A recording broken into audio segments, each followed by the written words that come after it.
Bonjour tout le monde, je m'appelle Océane et je suis avec Inès, Jassim, Léa pour une émission de Web Radio.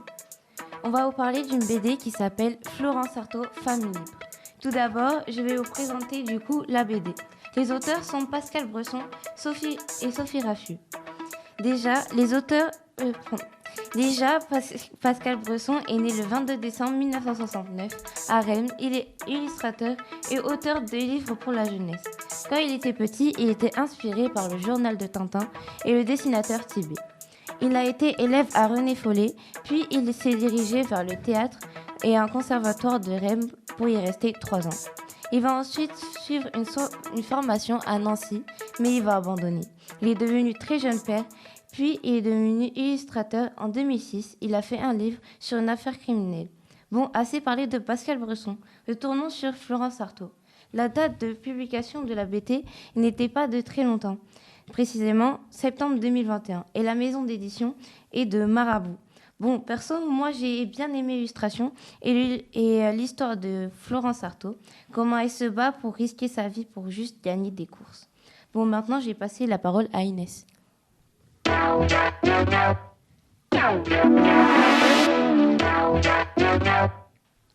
Salut! Aujourd'hui, je vais vous parler de Florence Artaud. Son nom complet est Florence Monique Yvonne Artaud.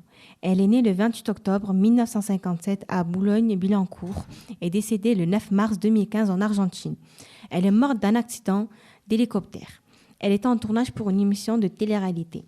On l'appelait la petite fiancée d'Atlantique. Dès son jeune âge, Florence apprend à naviguer avec ses frères. Durant sa vie, Florence a frôlé la mort plusieurs fois.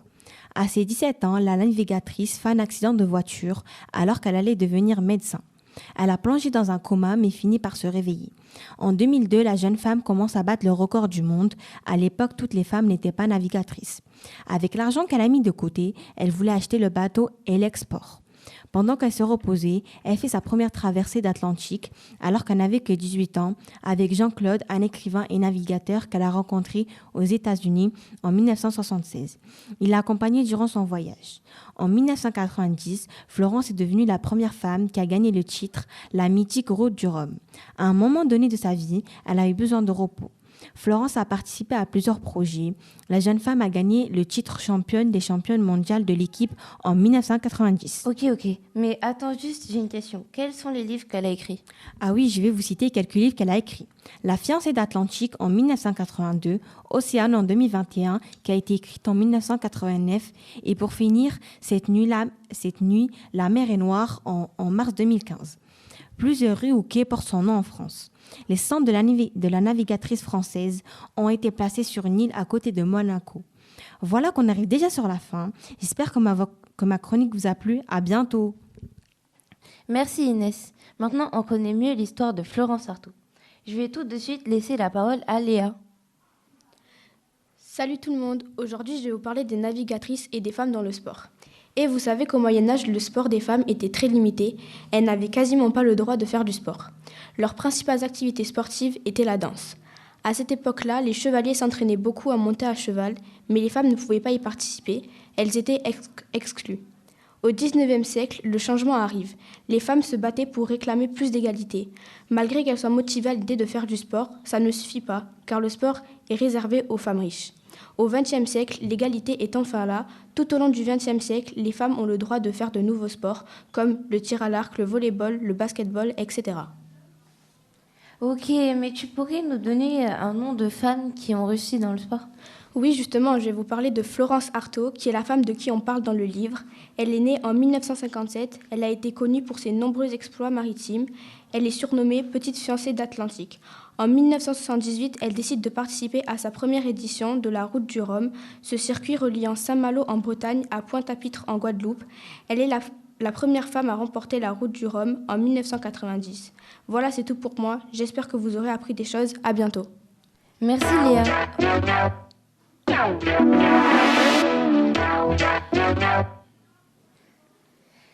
Maintenant, on connaît mieux l'histoire des femmes dans le sport. À Jacine de parler des hommes navigateurs.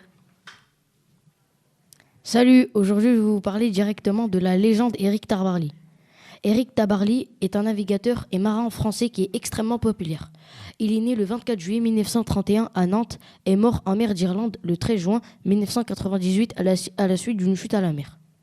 Il est passionné dès son enfance par la voile, c'est en s'engageant dans la marine qu'il trouve le seul moyen à ses yeux d'assouvir cette passion.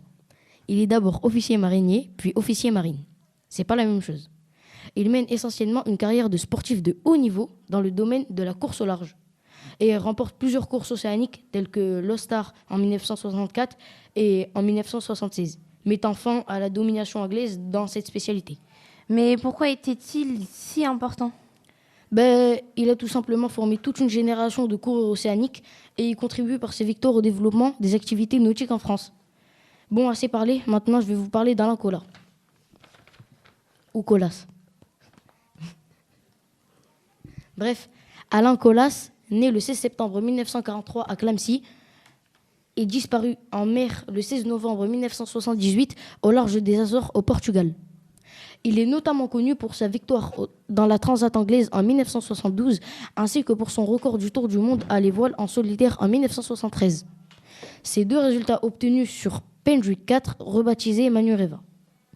Par la suite, il est aussi l'initiateur de la constitution du Grand Monocoque Club Méditerranée, avec lequel il termine 5e dans la Transat anglaise en 1976.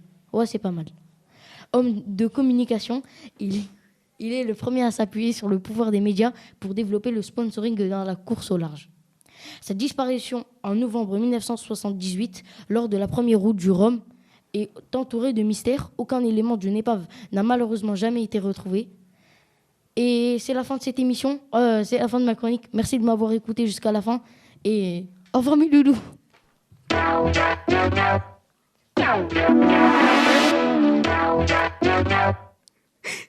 Merci Jacine pour ta chronique très intéressante. Nous voici malheureusement à la fin de cette émission de Web Radio. Merci de nous avoir écoutés et au revoir.